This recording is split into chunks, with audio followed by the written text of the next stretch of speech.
20 जनवरी Donald Trump का राष्ट्रपति के तौर पर दूसरे कार्यकाल का पहला दिन था। ट्रंप ने 90 दिनों के लिए विदेशी मदद बंद करने का फैसला किया। इससे जुड़े एग्जीक्यूटिव ऑर्डर में कहा गया कि United states foreign development assistant को 90 दिनों के लिए रोका जाता है ताकि इसकी समीक्षा की जा सके। भारत में इस एजेंसी से मिलने वाले फंड के मुद्दे पर पहले बीजेपी ने कांग्रेस को घेरा था, लेकिन कांग्रेस ने अब अतीत में स्मृति ईरानी के इस एजेंसी के साथ संबंधों को लेकर बीजेपी पर हमला किया है।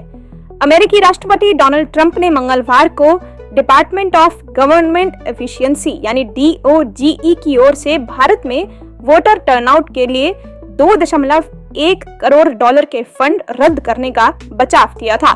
Well, why are we giving $21 million to India? They got a lot of money.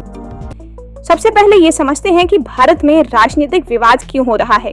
America के डिपार्टमेंट ऑफ गवर्नमेंट एफिशिएंसी यानी DOGE ने जब से United state agency for international development यानी USAID के खर्चों में कटौती का फैसला किया है, तब से भारत में इस पर राजनीतिक बहस शुरू हो गई है। दरअसल भारत में मतदान बढ़ाने के लिए भी USAID ने फंड का आवंटन किया था, जिसे DOGE ने कैंसिल करने का फैसला किया है। इसके बाद बीजेपी और कांग्रेस एक दूसरे पर निशाना साध रहे हैं। पहले बीजेपी ने कांग्रेस को यूएस के इस फंड को लेकर घेरा था, लेकिन अब बीजेपी नेता स्मृति ईरानी भी इस विवाद की चपेट में आ गई हैं।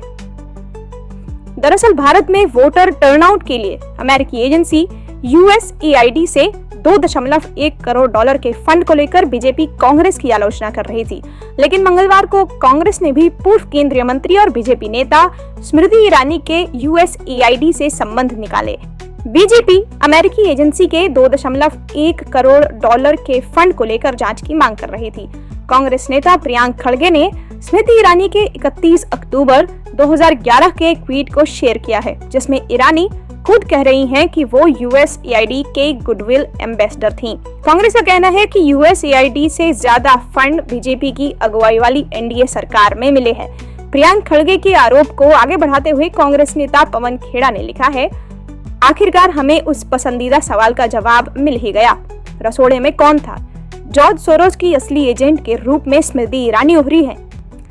बीजेपी IT सेल के हेड अमित मालवीय ने कांग्रेस के आरोपों का जवाब दिया है और इस विवाद में कांग्रेस की दिवंगत नेता और दिल्ली की पूर्व मुख्यमंत्री शीला दीक्षित को शामिल कर दिया। अमित मालवीय ने X पर एक पोस्ट में लिखा है, विश्व स्वास्थ्य संगठन ने स्मृति ईरानी को 2002 से 2005 तक ओरल रिहाइड्रेशन सॉल्ट्स यानी ORS का गुडविल ब्रांड एम्बेसडर नियुक्त किया था। उस वक्त स्मृति ईरानी टीवी सीरियल क्योंकि सास भी कभी बहू थी के कारण घर घर में लोकप्रिय थी। हालांकि स्मृति ईरानी 2003 में बीजेपी में शामिल हो गई थी और 2004 के आम चुनाव में दिल्ली के चांदनी चौक से कांग्रेस के सीनियर नेता कपिल सिब्बल के खिलाफ उम्मीदवार थी। अब सवाल ये भी है कि भारत को कितनी मदद मिलती है। USAID के जरिए भारत के स्वास्थ्य, शिक्षा, पर्यावरण, स्वच्छ ऊर्जा, पानी और स्वच्छता जैसे क्षेत्रों की मदद की जाती है। USAID की मदद से भारत में 8 कृषि विश्वविद्यालय, 14 इंजीनियरिंग कॉलेज स्थापित किए गए हैं। इसके अलावा देश का पहला भारतीय प्रौद्योगिकी संस्थान यानी IIT खड़गपुर भी USAID की मदद से स्थापित किया गया था। लेकिन साल 2004 में सुनामी के दौरान भारत की तत्कालीन मनमोहन सिंह सरकार ने सशर्त विदेशी मदद लेने की नीति में बदलाव किया, जिसके बाद USAID से भारत को मिलने वाली मदद में अब एक शक्रित कमी आई। अमेरिकी सरकार के फॉरेन असिस्टेंस पोर्टल के मुताबिक पिछले 4 सालों में भारत को 65 करोड़ डॉलर की मदद मिली, जबकि 2001 से लेकर अब तक भारत को 2.86 अरब डॉलर की मदद मिल चुकी है।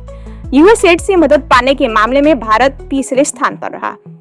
अब सवाल ये भी है कि USAID बंद होने का असर भारत पर कितना पड़ेगा। पिछले कई सालों से USAID के फंड के आवंटन में कमी आई है। भारत सरकार कई मामलों में फंड की शर्तों को लेकर असहमत रही है। फॉरेन असिस्टेंट वेबसाइट के मुताबिक पिछले 1 दशक में USAID से भारत को करीब 1.5 अरब डॉलर का फंड मिला है, जो इसकी कुल वैश्विक मदद का महज 0.2 से 0.4% के बीच है। भारत और USAID के बीच संबंध की शुरुआत 1951 में हुई थी, जब तत्कालीन अमेरिकी राष्ट्रपति हैरी ट्रूमैन ने India emergency food aid act पर हस्ताक्षर किया था। इन दशकों में USAID की भूमिका खाद्य सुरक्षा के अलावा इंफ्रास्ट्रक्चर समेत कई क्षेत्रों में बढ़ती गई।